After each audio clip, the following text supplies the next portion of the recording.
Tentu.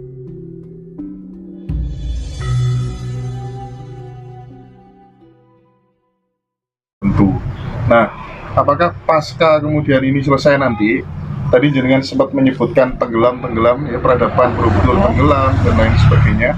Apakah ada potensi memang tidak menutup kemungkinan Nusantara ini juga akan tenggelam oleh air dan lain sebagainya, atau bahkan sebagian lah? Bagaimana Mbak Gatot melihat hal itu?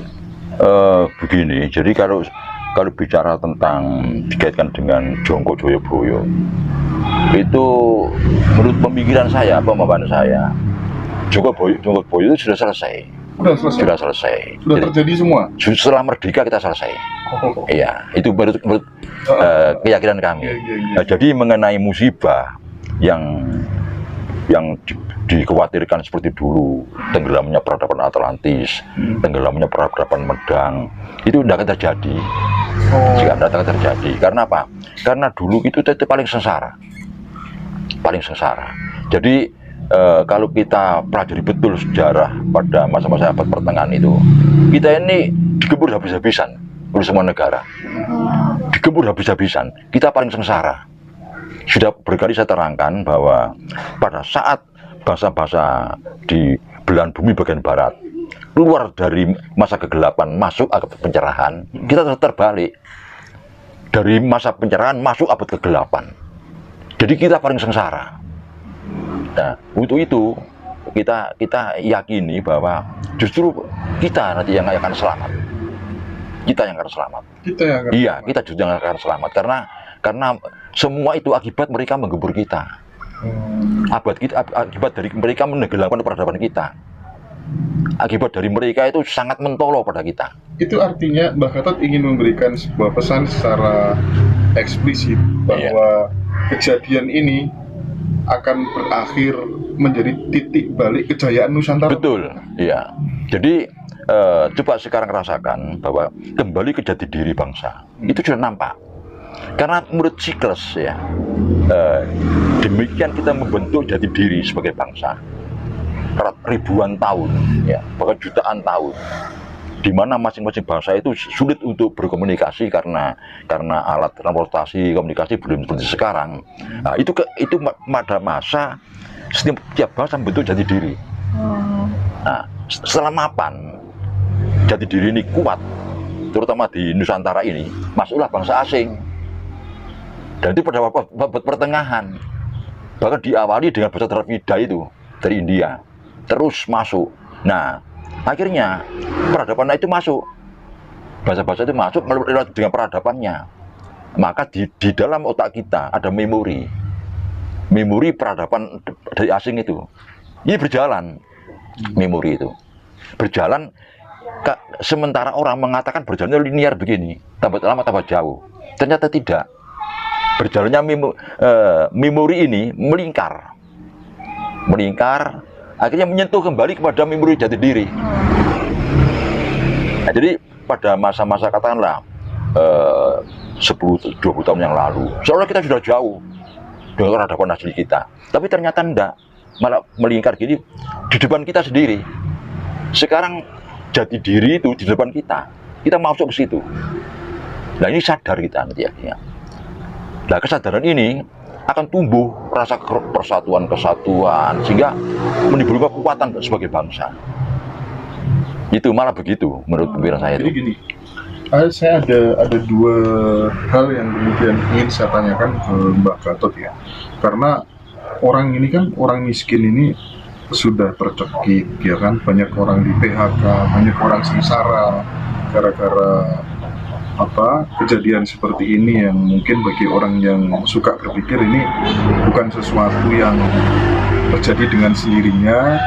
Kalau kemudian ada yang mengatakan ini konspirasi, ya memang sulit untuk bilang tidak, juga sangat sulit.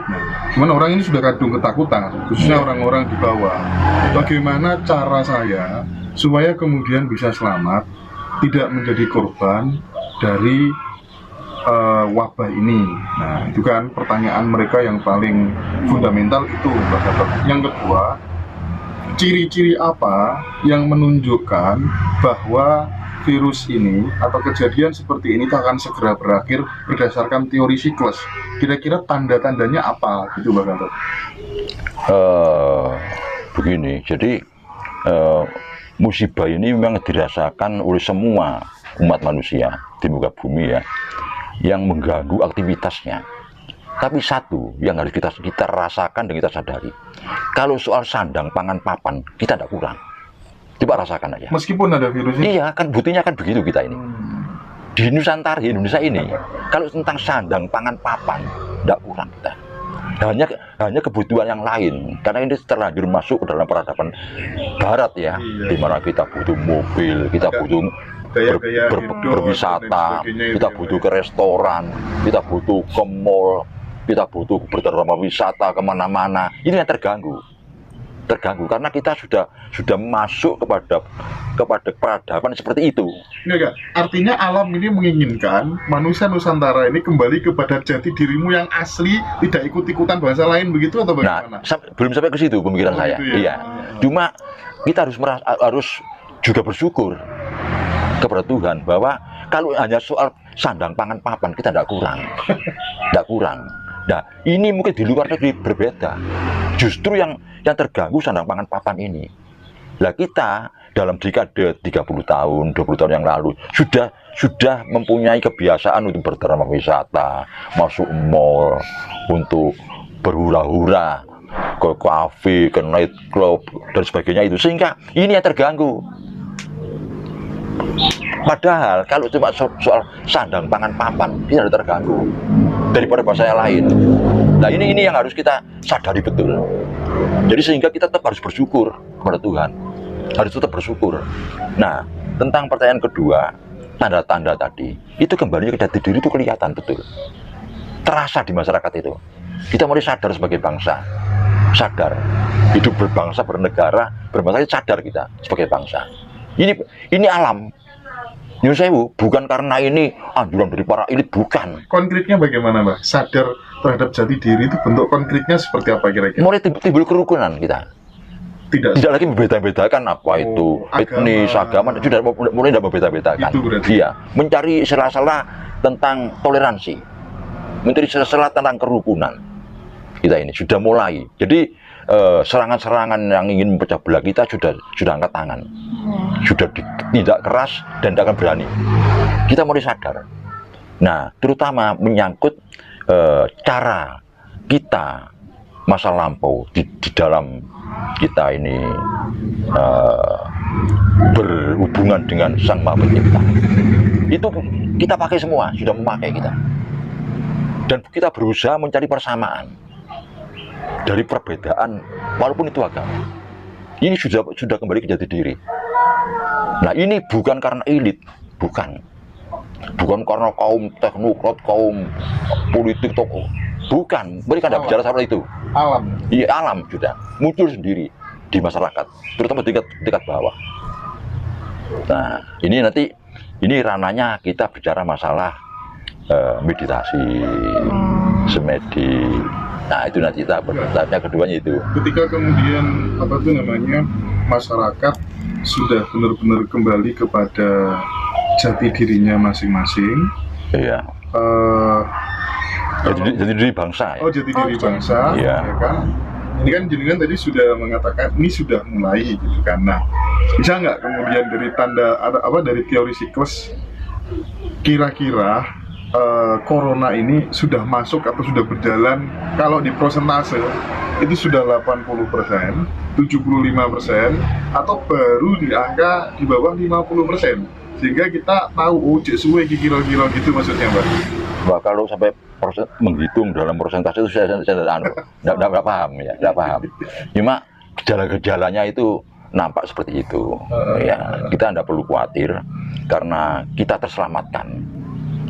Karena apa? Karena kalau dulu dalam kejadian semacam ini sekian kali kita justru jadi bulan-bulanan, terutama yang terakhir tadi, yang menjelang musibah ini, itu abad pertengahan kita dihancur leburkan, ditenggelamkan, dibuat miskin, dibuat bodoh, sampai demikian merdeka kita pelunga-pelungu. Nah ini kan kita jadi korban pertama itu.